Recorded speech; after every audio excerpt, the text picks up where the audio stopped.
Let's examine the ending. It seemed to me as if the producers had aimed to remake the pulse-pounding subway fight in the original Matrix.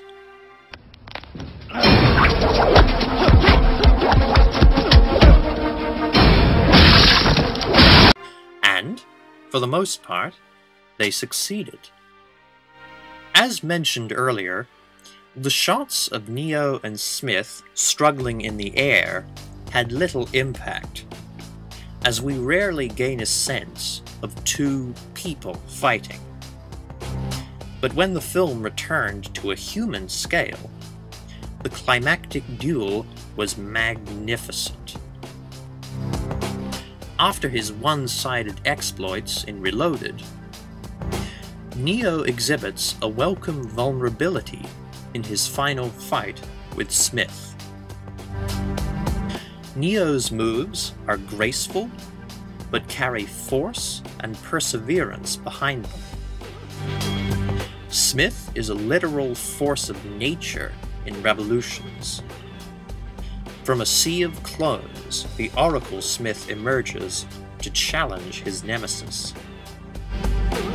Hugo Weaving is in top form here, with a wry sense of humor and a megalomaniacal streak which I found appealing.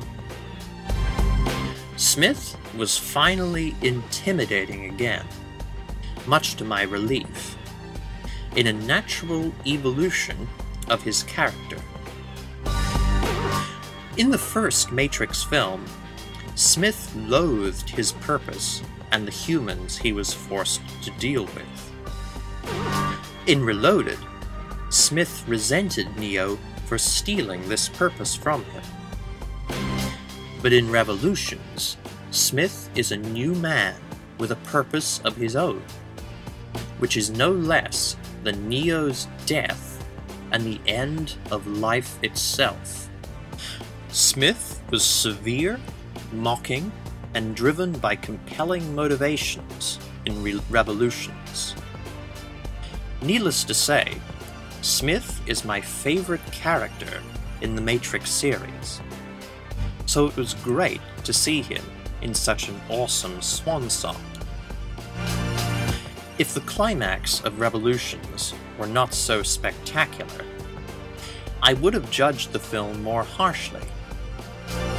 However, as it stands, Revolutions is about on par with Terminator Salvation, which I found to be pretty good. Let me make it clear that the first Matrix film is a far better movie. The Matrix had more engaging and believable characters, a higher standard of acting, and generally superior action scenes. The government lobby and subway clashes were intense, precise sequences that are still being talked about today. The two sequels, on the other hand, retreaded and often exaggerated the style of the original. The Matrix was also smarter than Revolutions. With a brooding, disquieting mood, the film considers issues of free will and reality far more fluently. The Matrix is an A-grade, contemplative action flick, but could have taken its concepts further. The Matrix Revolutions doesn't come close, but it still has some satisfying sections, a few good ideas, and a rip-roaring finale.